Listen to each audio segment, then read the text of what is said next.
ಅವತ್ತು ಅವರೊಂದು ಮಾತು ಹೇಳಿದ್ರು, ಮಕ್ಕಳನ್ನ ಯಾವತ್ತೂ ನೀನು ಪೌರಿಷ್ಟಿಗೆ ಬಿಡಬೇಡ, ನಿನ್ನ ಇದರಲ್ಲಿ ಬೆಳೆಸಬೇಕು, ನಿನಗೆ ಯಾವ ರೀತಿ ಬೇಕೋ ಅವ್ರಿಗೆ ಒಳ್ಳೆ ಸಂಸ್ಕಾರ ಕೊಟ್ಟು ನೀನು ಬೆಳೆಸಬೇಕು ಅನ್ನೋ ಮಾತನ್ನ ಕೂಡ ನನಗೆ ಡಿ ಕೆ ಅವರು ಹಲವಾರು ಬಾರಿ ಹೇಳಿದ್ದಾರೆ.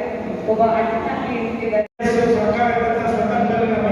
ಹೋದಾಗ ಯಾವುದೇ ರೀತಿ ಇದ್ದದ್ದೇ ಮುನ್ನುಗ್ಗಿ ನಮ್ಮ ಎಮ್ಮೆಲ್ಲೆಗಳನ್ನ ಕರ್ಕೊಂಡ್ಬಂದು ನಮ್ಮ ಪಕ್ಷನ ಉಳಿಸ್ಕೊಳ್ಳೋಂಥ ಒಂದು ಕೆಲಸ ಮಾಡೋದು ಖಂಡಿತವಾಗಿ ಹೇಳ್ತಿದ್ದೀವಿ. ಅವರು ಒಂದು ಏನಿವತ್ತು ಕರ್ನಾಟಕ ರಾಜ್ಯದಲ್ಲಿ ಇವತ್ತು ನಮ್ಮ ಕಾಂಗ್ರೆಸ್ ಸರ್ಕಾರ ಇದೆ, ಅದನ್ನ ನೋಡಿ ಇವತ್ತು ತೆಲಂಗಾಣದಲ್ಲಿ ಇವತ್ತು ನಮ್ಮ ಕಾಂಗ್ರೆಸ್ ಸರ್ಕಾರ ಬಂತು, ಅದೇ ರೀತಿ ಕೇರಳದಲ್ಲೂ ಕೂಡ ಕಾಂಗ್ರೆಸ್ ಇವತ್ತಿನ ಅಧಿಕಾರಕ್ಕೆ ಬಂತು, ಮತ್ತೆ ಈಗ ತಮಿಳುನಾಡಲ್ಲೂ ಕೂಡ ಈಗ ಕಾಂಗ್ರೆಸ್ ವಿಜಯ್ ಜೊತೆ ಕೂಡಿ ಅಲ್ಲೂ ಕೂಡ ಕಾಂಗ್ರೆಸ್ ಭದ್ರವಾಗ್ತಿದೆ. ಒಂದು ಕನಸಿದೆ, ಏನಪ್ಪಾ ಅಂದ್ರೆ ನಮ್ಮ ಕರ್ನಾಟಕ ರಾಜ್ಯದಲ್ಲಿ ಕಾಂಗ್ರೆಸ್ ಸರ್ಕಾರ ಇದೆ, ಅದೇ ರೀತಿ ನಮ್ಮ ಭಾರತ ದೇಶದಲ್ಲೂ ಕೂಡ ನಮ್ಮ ದೇಶದಲ್ಲಿ ಕಾಂಗ್ರೆಸ್ ಸರ್ಕಾರ ಬರಬೇಕು ಅನ್ನೋ ಒಂದು ಎಲ್ರಿಗೂ ಒಂದು ಹೆಗ್ಗಳಿಕೆ ಇದೆ. ಖಂಡಿತವಾಗಲೂ ಆ ಒಂದು ಆಸೆ ನೆರವೇರಿಸಬೇಕು ಅಂತಂದ್ರೆ ನಮ್ಮ ಶಕ್ತಿ ಹೇಗೆ ಶಿವಕುಮಾರ್ ಅವರು ಅವರ ಒಂದು ಮಾತು ಬಹಳ ಬೇಕಾದಂತದ್ದು ಸಂದರ್ಭದಲ್ಲಿ ಇಷ್ಟಪಡ್ತೀನಿ. ಇವತ್ತು ಅಂತವರ ಒಂದು ಮಹಾನ್ ವ್ಯಕ್ತಿಯ ಹುಟ್ಟುಹಬ್ಬ, ಆ ಹುಟ್ಟುಹಬ್ಬವನ್ನ ನಾವೆಲ್ಲರೂ ಕೂಡ ನಮ್ಮ ಶಿಡ್ಲಘಟ್ಟ ವಿಧಾನಸಭಾ ಕ್ಷೇತ್ರದಾದ್ಯಂತ ಎಲ್ಲ ನಮ್ಮ ಮುಖಂಡರು, ಕಾರ್ಯಕರ್ತರು, ಎಲ್ಲ ಬ್ಲಾಕ್ನ ಇವತ್ತು ಪದಾಧಿಕಾರಿಗಳು, ನಮ್ಮ ಇಲ್ಲಿ ನಗರದ ಕೌನ್ಸಿಲರ್ಸ್ಗಳು, ಮಾಜಿ ಕೌನ್ಸಿಲರ್ಗಳು ಹಾಗೂ ಎಲ್ಲ ನಮ್ಮ ಜಿಲ್ಲಾ ಪಂಚಾಯತ್, ತಾಲೂಕ್ ಪಂಚಾಯತ್ ಎಲ್ಲ ಮಾಜಿ ಸದಸ್ಯರು, ಹಾಲಿ ಸದಸ್ಯರು ಎಲ್ಲರೂ ಕೂಡ ಇವತ್ತು ಒಟ್ಟಾರೆ ಸೇರಿದ್ದೀವಿ.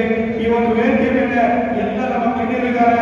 ಇವತ್ತು ಕಾಂಗ್ರೆಸ್ ಪಕ್ಷನ ಶಿಡ್ಲಘಟ್ಟ ತಾಲೂಕಲ್ಲಿ ಈ ಮಟ್ಟಕ್ಕೆ ತಂದಿರೋರು ಯಾರಾದ್ರೂ ಇದ್ದಾರೆ ಅಂತಂದ್ರೆ ನಮ್ಮ ವೇದಿಕೆಯಲ್ಲಿರುತ್ತವರು ನಮ್ಮ ಮುಂಭಾಗದಲ್ಲಿರುವಂತಹ ಈ ಎಲ್ಲ ಮುಖಂಡರನ್ನ ಒಂದು ಶ್ರಮದಿಂದ ಇವತ್ತಿನ ಕಾಂಗ್ರೆಸ್ ಪಕ್ಷ ಈ ಮಟ್ಟದಲ್ಲಿದೆ ಇಷ್ಟಪಡ್ತೀನಿ. ಅವರ ಒಂದು ಹುಟ್ಟುಹಬ್ಬವನ್ನ ಒಂದು ಕೇಕ್ ಕಟ್ ಮಾಡೋದ್ರ ಮುಖಾಂತರ ಆಚರಣೆ ಮಾಡೋಣ.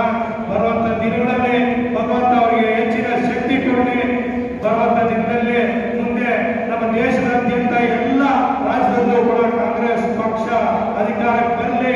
ಅದೇ ರೀತಿ ನಮ್ಮ ಪ್ರಧಾನಮಂತ್ರಿಗಳಾಗಿ ನಮ್ಮ ರಾಹುಲ್ ಜಿಯವರನ್ನ ನಾವೆಲ್ಲರೂ ಕೂಡ ಏನು ನಿರೀಕ್ಷೆ ಇಟ್ಕೊಂಡಿದ್ದೀವಿ, ರಾಹುಲ್ ಗಾಂಧೀಜಿಯವರು ಮುಂದಿನ ಪ್ರಧಾನಿಗಳಾಗಿ ಬರಲಿ ಅನ್ನೋ ಒಂದು ಮಾತನ್ನು ಕೂಡ ಇವತ್ತು ಸಂದರ್ಭದಲ್ಲಿ ಹೇಳಕ್ಕೆ ಇಷ್ಟಪಡ್ತೀನಿ ಅನ್ನೋ ಮಾತು ಕೇಳ. ಯಾಕಂದ್ರೆ ವರ್ಷ ಸುಮಾರು ಒಂದು ಹುಟ್ಟುಹಬ್ಬಕ್ಕೆ ಹೋಗಿ ವಿಶ್ ಮಾಡಿ ತಿಳಿಸೋದನ್ನು ಮುಂಚೆಯಿಂದ ಮಾಡ್ಕೊಪ್ಪ ಅಂತ ಹೇಳಿದ್ರು. ಹೋಗಿ ಮೊದಲನೇದಾಗಿ ನಮ್ಗೆ ನಮಗೊಂದು ಭಾಗ್ಯ, ಮುಂಬೈಗೆ ಹೋಗಿದ್ರು. ಮೊದಲನೇದಾಗಿ ಮುಖಂಡರು ಒಂದಷ್ಟು ಜನ ಅಲ್ಲೇನಾಗಿತ್ತು, ಸಡನ್ ಆಗಿ ಹೇಳಿದ್ರಿಂದ ಒಂದಷ್ಟು ಜನ ಇಲ್ಲಿ ಬೆಂಗಳೂರು ಕಡೆ ಯಾರಿದ್ರು ಅವ್ರನ್ನ ಒಂದಷ್ಟು ಜನ ಸೇರಿದ್ರು. ಸುಮಾರು 100 ಜನ ಅಂತ ಬಂದ್ರು.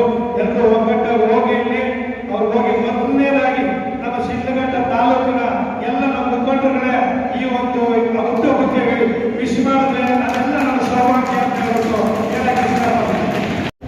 ಶಿಡ್ಲಘಟ್ಟ ಅಂತಂದ್ರೆ ನಿಜವಾಗ್ಲೂ ಹೇಳ್ತೀನಿ, ಮನಸ್ಪೂರ್ವಕವಾಗಿ ಒಂದು ಹೆಮ್ಮೆ ಇದೆ.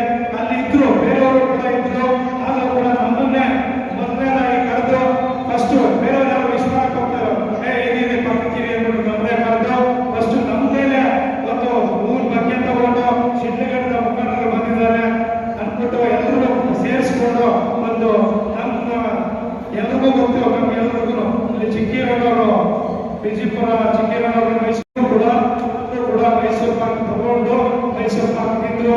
ಅಂದ್ರೆ ಶಿಡ್ಲಘಟ್ಟದ ಬಗ್ಗೆ ಅವ್ರಿಗೆ ಅವರು ದಿನ ಇಟ್ಕೊಂಡಿದ್ದಾರೆ. ಖಂಡಿತ ಶಿಡ್ಲಘಟ್ಟ ತಾಲೂಕಿಗೆ ನಾವು ಇರೋ ತನಕ ನಾವು ಎಕ್ಸ್ಪೆಕ್ಟ್ ಮಾಡ್ಬೋದು, ಖಂಡಿತ ಒಳ್ಳೆದಾಗುತ್ತೆ ಅನ್ನೋ ಮಾತನ್ನ ಹೇಳಕ್ ಇಷ್ಟಪಡ್ತೀನಿ. ಈ ಒಂದು ಸುಸಂದರ್ಭದಲ್ಲಿ ನಮ್ಗೊಂದು ಚೂರು ನೋವಾಗ್ತದೆ. ಯಾಕೆಂತಂದ್ರೆ ಡಿ ಕೆ ಶಿವಕುಮಾರ್ ಆತ್ಮೀಯ ಸ್ನೇಹಿತರು, ನನ್ನ ರಾಜಕೀಯ ಗುರುಗಳನ್ನ ಬೀಗುರಪ್ಪನವರು ಇವತ್ತು ಪಾಪ ಅನಾರೋಗ್ಯದಿಂದ ಇವತ್ತು ಅರಣ್ಯ ಹಾಸ್ಪಿಟಲ್ ಅಡ್ಮಿಟ್ ಆಗಿದ್ದಾರೆ. ಅವ್ರನ್ನ ನಿನ್ನೆ ಹೋಗಿ ನಾನು ಕೂಡ ವಿಚಾರಿಸಿಕೊಂಡು ಭಗವಂತನಲ್ಲಿ ಕೇಳ್ಕೊಂಡಿದ್ದೀವಿ, ಆದಷ್ಟು ಬೇಗ ಅವರು ಗುಣಮುಖರಾಗಿ ಬರಲಿ.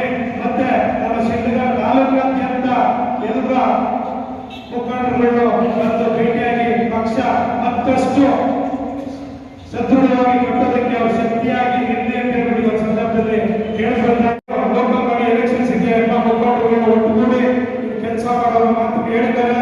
ಅವ್ರ ಮಾರ್ಗದರ್ಶನದಂತೆ ಕೆಲಸ ಮಾಡಿ ಎಲ್ಲ ಮುಖಂಡರು ಕಾರ್ಯಕರ್ತರು ಹೇಗಿದ್ರೆ ಎಲ್ಲರ ಒಂದು ವಿಶ್ವಾಸ ಗಳಿಸ್ಕೊಂಡು ಕಾಂಗ್ರೆಸ್ ಪಕ್ಷ